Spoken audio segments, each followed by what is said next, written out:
Spider-Man Brand New Day is the 38th Marvel Cinematic Universe movie. Like, that's a lot of movies.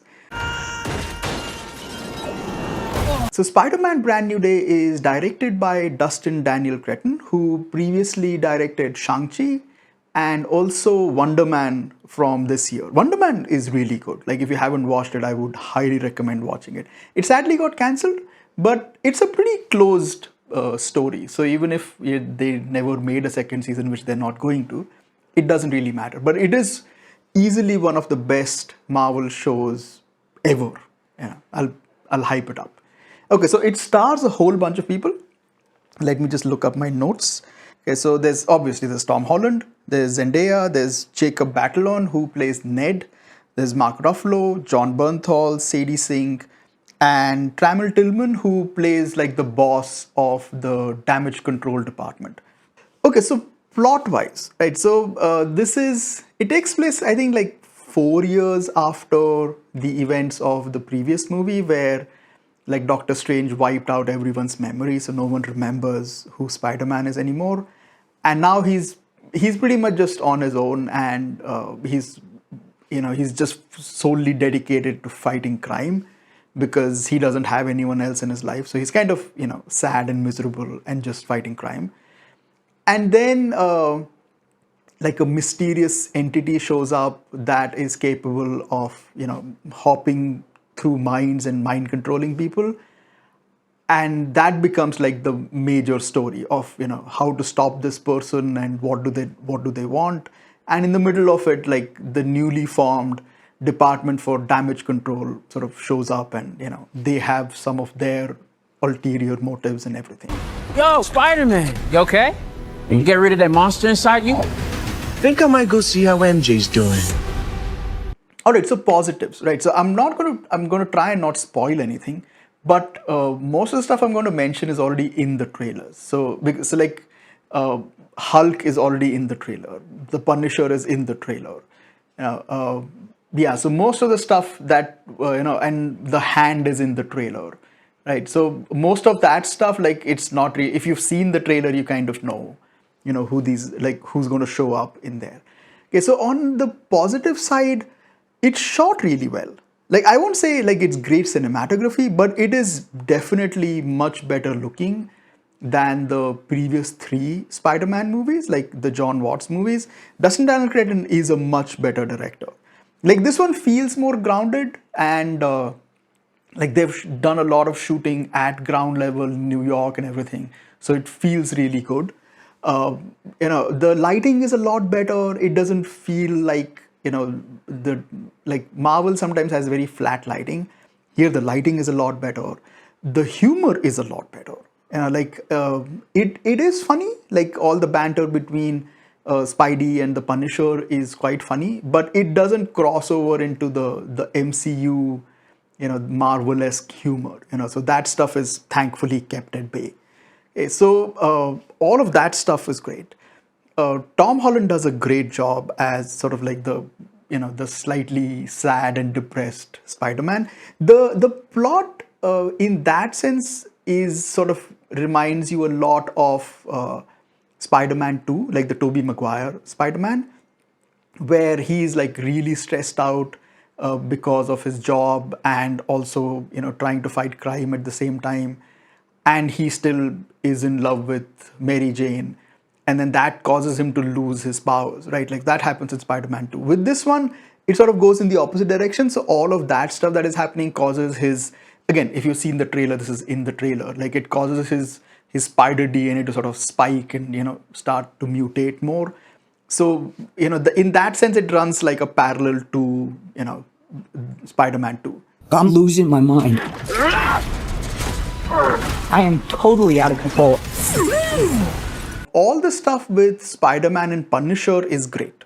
Like, if ever they want to make a Spider-Man Punisher movie, that would be fantastic. Like, Tom Holland and John Bernthal play off each other really, really well. Mark Ruffalo has a small enough role, and he does it well. I don't think he's needed. They could have easily replaced that character with just some random college professor. But I think the whole idea is like, you want to show like a larger universe, so why not have a professor, like why not have Bruce Banner in there? There is one other cameo which I won't spoil because it's not in the trailer, but I was surprised, with that character showing up. Again, it doesn't have a very big role, but it's fine. Like that character is there mostly for exposition, which is fine. Zendaya doesn't get Ned doesn't get anything to do. Like I think if they removed Ned from the movie, you wouldn't even miss him. And unless you're one of those people who likes the character of Ned, but yeah, he has nothing to do. Okay, Zendaya also has very little to do. She does get one scene where she gets to act, and she does like a really good job. Most of the movie she's just sort of there, but that one scene where she gets to show off her acting range. So that stuff is good. Sadie Sink is really good. If you are even a moderate enough comic book fan, or a Marvel comics fan, you've probably guessed who Sadie Sink's character is. Overall, yeah, like overall the film is really fun. Okay, but I do have a few negatives. So my big issue has always been that I don't care about the Tom Holland Zendaya romance, in the movie, right? Like I don't have any personal issues with them. Okay, but like this version of Peter Parker and Mary Jane or MJ is for me like they don't have any on-screen chemistry. So I don't really care about their romance. As much as I cared about Tobey Maguire and Kirsten Dunst had like good chemistry, and like Andrew Garfield and Emma Stone, like that chemistry was off the chart. Like Peter Parker and Gwen Stacy, that was done so well. Like I could watch a romantic movie of just the two of them, like just Andrew Garfield and Emma Stone playing Peter Parker and Gwen Stacy, and I would be like perfectly happy. With this one, I've never really cared. So because I don't care about that, all the scenes, where they sort of meet and like he's pining for her and all of that stuff, I don't really care about that. And I care even less about Ned, so they are there, but honestly, like even if they weren't there, the story wouldn't change. Like if you think about it, like you could easily remove all of the scenes of Zendaya and Ned, like MJ and Ned, and the story remains exactly the way it is. Okay, so that's like my first big issue. The second is like a nitpick, which is not like it doesn't change the enjoyment of the movie, but so he's poor now, right? Like the difference between this version of Spider-Man and the previous versions is like with the previous versions he was sort of always middle class or poor, and with this one he started off like under the wing of Tony Stark, so he had like really fancy gadgets because Stark Industries was providing him with like a suit and like gadgets and all of that stuff.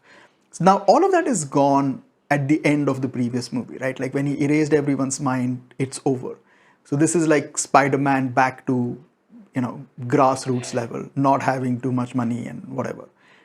Now the problem here for me is you get these scenes where he's sort of building a lot of gadgets and he's got like a 3D printer and he's got like a bunch of computers, and there's this point where he's making like some kind of a device. And I'm like, dude, where are you getting your money from? Because like Tony Stark making his gadgets is perfectly fine, the dude's a billionaire. Like Batman making gadgets is fine, he's a billionaire. The Punisher having gadgets is fine because he's just going to shoot up a bunch of bad guys and steal stuff from them. Right? But when you look at Daredevil, right? Daredevil is just a costume and a stick because he's just a lawyer, right? He can't really afford anything else beyond that. All he has like is a fancy enough costume because that's fine, and just like a stick, right? With Spider-Man, it's like, okay, he's made like these web slingers, right? But now this one, he's got like a bunch of stuff. But the problem is he has no job. Like in this series, like in this movie, he is completely dedicated to fighting crime. He doesn't do anything else, right? Like with Tobey Maguire, he had a job, he was a part-time photographer, like all of that stuff was there. So you kind of go like, okay, he's making some money. In this one, he's not making any money, right? It's not even like he's going to college anymore, so they don't have any scenes where he's in college. They have no scenes where he has a job. So it kind of makes you wonder, like, dude, where are you getting your money from? Even though there is like one minor spoiler, there is one scene where he needs something, and the Punisher was like, "Yeah, I have it." So if they would have done that, that would have worked, right? Because the Punisher has a bunch of stuff, right? So whenever Spidey needs something, he can always tell, the Punisher, like, yeah, okay, like, I can source my stuff from the Punisher, which would make sense. But yeah, like, that was like, it's a minor nitpick, about the movie, but it just feels like, dude, like, you're making a whole bunch of shit. Like, where are you getting this stuff from? Also, like, just to sort of mention, like, as I said, like, the chemistry between Spider-Man and Punisher is excellent. Like, more than the relationship between, like, Spider-Man and MJ, I really like the relationship between Spider-Man and Punisher, especially because they're so, like, at odds with each other. Like, as characters, they're, like, diametrically opposite. The Punisher will just shoot and kill everybody, and this is one scene, like, again, like, a minor spoiler is, again, it's sort of in the trailer but not entirely, is like when Spider-Man ends up facing the Hulk, and then the Punisher shows up, and he's like, dude, what are you doing here? He's like, I'm here to save you. And he's like, dude, and the Hulk is, like, right in front of them. And Spider-Man is like, dude, this is way above your pay grade. Like, that's the Hulk.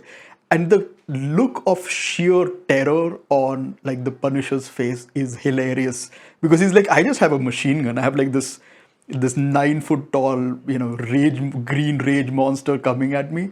Yeah, that stuff is really fun to watch. So as I said, like, if they ever do a movie of just Spider-Man and Punisher, I think that will do wonders, right? As it is, like, Spider-Man is probably one of the most popular superheroes. Like, any Spider-Man movie easily makes like $700-800 million. I'm guessing this one is easily going to cross like 1.5, because I was reading some report today where they said, like, this is projected to make like 700-800 million, like, opening weekend, which is insane. So yeah, so this can easily cross 1.5, maybe even 2 billion, because there's nothing else left now. Like, this is the last big, summer blockbuster movie, so everything else is done. Anyways, like, overall, it's a really fun movie. Like, they are setting up more things. Like, they are setting up stuff I can't mention because it will spoil the movie, but they are setting up stuff for, like, future installments. But overall, it feels like a fairly sort of, standalone closed story, and it's done really well. It's shot well. All the action scenes are really good. This is definitely something you should watch in the theater. It will be fun to watch this in the theater.